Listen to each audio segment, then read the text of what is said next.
मित्रों, प्रत्येक मनुष्य को अपने कर्मों का फल अवश्य ही भोगना पड़ता है और अपने जीवन में जो जैसे कर्म करता है उसे मृत्यु के बाद उन्हीं कर्मों के अनुसार जन्म मिलता है। किसी को कुत्ते का जन्म मिलता है तो किसी को भेड़ बकरी का जन्म मिलता है। हिंदू धार्मिक ग्रंथों के अनुसार इस धरती पर रहने वाले सभी मनुष्यों को मृत्यु के बाद उसके कर्मों के अनुसार अलग अलग योनि में जन्म मिलता है और उसे अपने पापों का फल भोगना पड़ता है। कुछ धार्मिक ग्रंथों में यह भी कहा गया है कि जो मनुष्य अपने जीवन में बहुत अधिक पाप करते हैं उन्हें एक ऐसी योनि में जन्म मिलता है जिसमें वे अपना दर्द किसी दूसरे से नहीं बता सकते हैं और न ही किसी के साथ अपना दुख बांट सकते हैं। मित्रों, आज के इस वीडियो में हम आपको बताएंगे कि वो कौन से कार्य है जो मनुष्यों को अपने जीवन में नहीं करने चाहिए, नहीं तो उसे कुत्ते का जन्म मिलता है और पूरा जीवन इधर उधर भटकना पड़ता है। और भगवान श्री कृष्ण ने इसके बारे में क्या बताया है कि मनुष्यों के वो कौन से पाप हैं जिनके कारण प्रत्येक मनुष्य को अगले जन्म में कुत्ते का जन्म मिलता है, जानेंगे एक कथा के माध्यम से। इसीलिए मित्रों, चैनल को सब्सक्राइब नहीं किया है तो चैनल को सब्सक्राइब करके वीडियो को लाइक कर दें। मित्रों, एक समय की बात है जब देवी राधा भगवान श्री कृष्ण जी से मिलने के लिए जाती हैं और भगवान श्री कृष्ण जी से कहती हैं, प्रभु, आज जब मैं आपसे मिलने के लिए आ रही थी तो मैंने देखा कि एक कुत्ता भोजन की तलाश में इधर उधर भटक रहा था और वहीं पर एक मनुष्य भोजन कर रहा था। तभी वो कुत्ता उसके पास जाकर बैठ गया और कुत्ता सोच रहा था कि अभी ये मुझे भी रोटी खिलाएगा, किंतु उस मनुष्य ने अकेले ही भोजन कर लिया और उस कुत्ते को रोटी के एक टुकड़ा भी नहीं दिया। फिर कुत्ता भूखे पेट ही वहां से चला गया। और प्रभु, इसे देखकर मेरे मन में 2 प्रश्न उठ रहे हैं और मैं चाहती हूँ कि आप मेरे दोनों प्रश्नों के उत्तर देकर मुझे संतुष्ट करें। तो भगवान श्री कृष्ण मुस्कुराते हुए बोले, हे देवी, तुम्हारे मन में जो भी प्रश्न हैं मुझे निश्चिंत होकर बताओ, मैं तुम्हारे प्रश्नों के उत्तर अवश्य ही दूंगा। तो देवी राधा बोली, प्रभु, मेरा पहला प्रश्न ये है कि किस पाप के कारण मनुष्यों को कुत्ते का जन्म मिलता है और वो कौन से कार्य हैं जो मनुष्य को अपने जीवन में कभी नहीं करने चाहिए, नहीं तो उसे कुत्ते का जन्म मिलता है। और मेरा दूसरा प्रश्न ये है कि कुत्ते को रोटी खिलाने से हमें कौन सा पुण्य मिलता है। तो भगवान श्री कृष्ण बोले, हे देवी, मैं तुम्हें एक कथा सुनाता हूँ जिसे सुनकर तुम्हें तुम्हारे प्रश्नों का उत्तर मिल जाएगा, किंतु कथा को पूरा मन लगाकर सुनना। तो देवी राधा बोली, प्रभु, आप कथा सुनाइए, मैं कथा को पूरा मन लगाकर सुनूंगी। तो कथा को सुनाते हुए भगवान श्री कृष्ण ने कहा, एक समय की बात है जब भगवान श्री राम सभा लगाकर अपनी सभा में बैठे हुए थे, तभी उन्हें एक कुत्ते की रोने की आवाज सुनाई देती है। तो वो सभा में मौजूद द्वारपाल से उस कुत्ते को वहां से भगाने के लिए कहते हैं। तो द्वारपाल कुत्ते के पास जाता है और उसे वहां से भगा देता है। और फिर अगले दिन जब भगवान श्री राम फिर से सभा में बैठे होते हैं, तभी वो कुत्ता फिर से वहीं पर आकर बैठ जाता है। और जैसे ही भगवान श्री राम सभा में कुछ कहना प्रारंभ करते हैं, फिर से वो कुत्ता जोर जोर से रोने लगता है। और इस बार भी द्वारपाल कुत्ते के पास जाता है और उसे वहां से भगा देता है। फिर तीसरे दिन जब प्रभु श्री राम सभा में बैठे थे, तो फिर से वो कुत्ता आया और उसी स्थान पर बैठकर जोर जोर से रोने लगा। तो भगवान श्री राम ने मन में सोचा, ये कुत्ता मेरे दरबार में रोज रोज आकर रोने क्यों लगता है, जबकि इसे तो कोई मारता भी नहीं है, फिर ये रोज मेरे ही दरबार में आकर क्यों रोता है। फिर इतना सोचकर भगवान श्री राम ने द्वारपाल से कहा, उस कुत्ते को मेरे दरबार में लेकर आओ।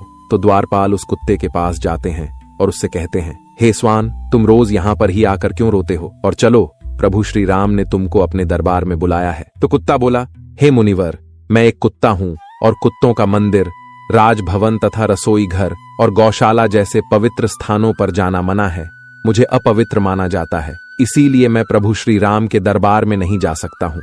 तुम प्रभु श्री राम से जाकर कह दो, यदि उन्हें मुझसे मिलना है तो वो यहाँ पर आ जाएं, किंतु मैं वहां पर नहीं जा सकता। कुत्ते की ये बात सुनकर द्वारपाल प्रभु श्री राम के पास जाता है और कुत्ते द्वारा कही गई सारी बातें उन्हें बताता है। फिर भगवान श्री राम कुत्ते के पास आते हैं और कहते हैं, हे स्वान, तुम रोज मेरे दरबार में आकर क्यों रोते हो, क्या मेरे द्वारपाल ने आपको मारा है या फिर मुझसे कोई गलती हो गई है। तो कुत्ता बोला, नहीं प्रभु, नहीं आपसे कोई गलती हुई है, नहीं आपके द्वारपाल ने मुझे मारा है। तो भगवान राम ने कहा, फिर रोज तुम मेरे दरबार में आकर क्यों रोते हो। तो कुत्ता बोला, प्रभु, एक सन्यासी ने मुझे पत्थर से मारा है, जिसके कारण मेरा एक पैर टूट गया है और अब मुझसे सही से चला भी नहीं जाता है और मुझे बहुत पीड़ा भी हो रही है, इसीलिए प्रभु मैं आपके दरबार में आकर रोता हूँ। प्रभु, मैंने सुना है कि आप सबका न्याय करते हैं, तो प्रभु मेरा भी न्याय कीजिए और उस सन्यासी को सजा दीजिए। तो उस कुत्ते की ये बात सुनकर प्रभु श्री राम बहुत अधिक दुखी हुए और अपने सैनिकों से कहा, उस सन्यासी को मेरे दरबार में लेकर आओ, मैं उसे अवश्य ही सजा दूंगा। फिर सैनिक जाते हैं, उस सन्यासी को प्रभु श्री राम के दरबार में लेकर आते हैं। फिर प्रभु श्री राम उस सन्यासी से कहते हैं, क्या ये जो कुत्ता बोल रहा है सत्य है? तुमने इस कुत्ते को पत्थर से मारा है, जिससे इसके पैर में बहुत अधिक चोट आई है और अब इस कुत्ते को बहुत अधिक पीड़ा हो रही है और यह ठीक से चल भी नहीं पा रहा है। इसने क्या अपराध कर दिया था जो तुमने इसे इतनी बड़ी सजा दी है कि इसका पैर ही तोड़ दिया है? तो वह सन्यासी बोला, प्रभु मैं अपनी झोली लेकर भिक्षा मांगने के लिए रास्ते से जब जा रहा था, तभी ये कुत्ता मेरे पास आया और अपनी पूंछ हिलाने लगा, और जब मैंने इसे खाने के लिए कुछ नहीं दिया तो इसने मेरी भिक्षा का अन्न छू लिया था, जिसके कारण मैंने क्रोध में आकर पत्थर उठाकर इसको मार दिया और पत्थर बहुत अधिक बड़ा होने के कारण इसका पैर टूट गया। सन्यासी की यह बात सुनकर प्रभु श्री राम उस सन्यासी पर बहुत अधिक क्रोधित हुए और उन्होंने सन्यासी से कहा, यह कुत्ता एक अज्ञानी जीव है, इसने अपना पेट भरने के लिए ऐसा किया। इसे इतना ज्ञान नहीं है कि किसी का अन्न नहीं छूना चाहिए, इसीलिए इस कुत्ते ने ऐसा किया। किंतु आप तो एक सन्यासी हैं, आपके अंदर तो ज्ञान है कि किसी भी जीव को इस तरह से नहीं मरना चाहिए, फिर भी आपने इस जीव को मारा। इसीलिए अपराध इस कुत्ते ने नहीं, बल्कि अपराध तो आपने किया है। आप इतने बड़े ज्ञानी होते हुए भी इस कुत्ते को मारा है, इसीलिए अपराधी आपको ही माना जाएगा। फिर प्रभु श्री राम ने उस कुत्ते से कहा, ये सन्यासी तुम्हारा अपराधी है और अब तुम ही बताओ कि इस सन्यासी को क्या सजा दी जाए। तो कुत्ते ने कहा, प्रभु इस सन्यासी को किसी नगर का राजा बना दीजिए। तो प्रभु श्री राम ने कहा, ठीक है, इसे एक नगर का राजा बना दिया जाएगा। और फिर उस सन्यासी को सुंदर वस्त्र पहनाकर एक घोड़े पर बिठा दिया और उस सन्यासी को एक महल में ले गए और वहां के एक नगर का राजा बना दिया गया। फिर जब वो सन्यासी राजा बन गया तो बहुत अधिक खुश था और मन में सोचने लगा, वो कुत्ता सच में बिल्कुल पागल ही था। मैंने उसका पैर तोड़ दिया था और उसने मुझे सजा देने के बजाय मुझे इस नगर का राजा बना दिया। फिर यह बात किसी की समझ में नहीं आ रही थी कि उस कुत्ते ने सन्यासी को सजा देने के बजाय उसे नगर का राजा क्यों बना दिया। तो कुछ लोग इसी प्रश्न का उत्तर जानने के लिए प्रभु श्री राम के पास गए और प्रभु श्री राम से पूछने लगे, प्रभु इस कुत्ते ने इस सन्यासी को सजा देने के बजाय महल का राजा क्यों बना दिया, जबकि उस सन्यासी ने तो कुत्ते का पैर तोड़ दिया था। तो इस कुत्ते को तो उस सन्यासी को सजा देनी थी। लोगों की ये बात सुनकर प्रभु श्री राम ने कहा, इस प्रश्न का उत्तर तो आप लोगों को वह कुत्ता ही दे सकता है कि आखिर उसने ऐसा क्यों किया।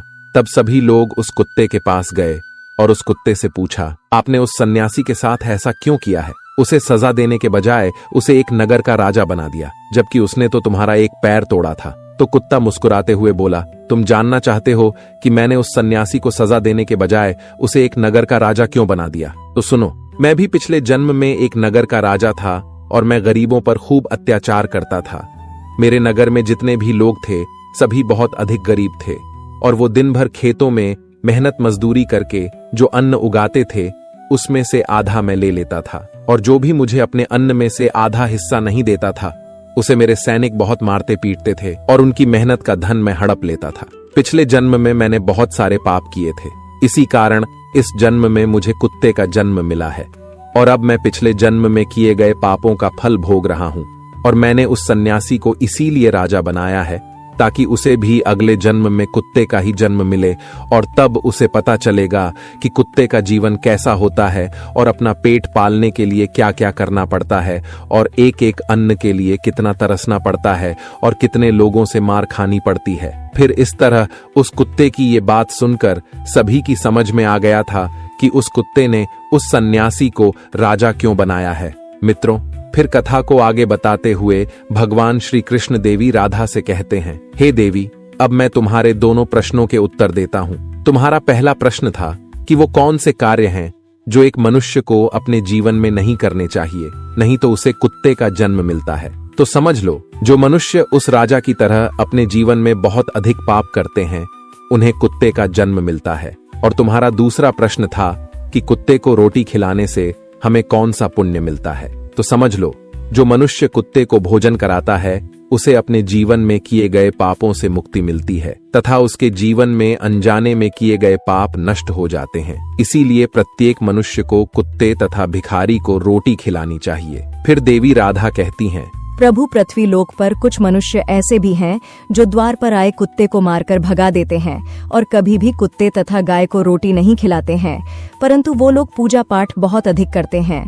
तो क्या प्रभु ऐसे लोगों की पूजा ईश्वर स्वीकार करते हैं? तो भगवान श्री कृष्ण मुस्कुराते हुए बोले, ये वही लोग हैं जो गंगा जी में पाप धुलने के लिए जाते हैं और वहां से आते ही फिर से पाप करना शुरू कर देते हैं। तो देवी राधा कहती हैं, प्रभु, क्या गंगा जी में स्नान करने से पाप नहीं धुलते हैं? तो भगवान श्री कृष्ण बोले, गंगा जी में वही पाप धुलते हैं जो अनजाने में हो जाते हैं। जानबूझकर किए गए पाप गंगा जी में नहीं धुलते हैं। और गंगा जी में स्नान करने से वही मनुष्य पवित्र होता है जिसका मन साफ हो और मन में कोई छल ना हो तथा मन में गंदे विचार नहीं ना हो। और गंगा जी में छल कपट करने वाले और दूसरों की बहन बेटियों पर बुरी नजर रखने वाले लोगों का कुछ नहीं होता है। अंत में ऐसे लोगों का सर्वनाश ही होता है और प्रत्येक मनुष्य को अपने कर्मों का फल अवश्य ही मिलता है। मित्रों, आपको ये कथा कैसी लगी हमें कमेंट्स करके जरूर बताएं। तो बोलो राधे राधे, जय श्री कृष्णा।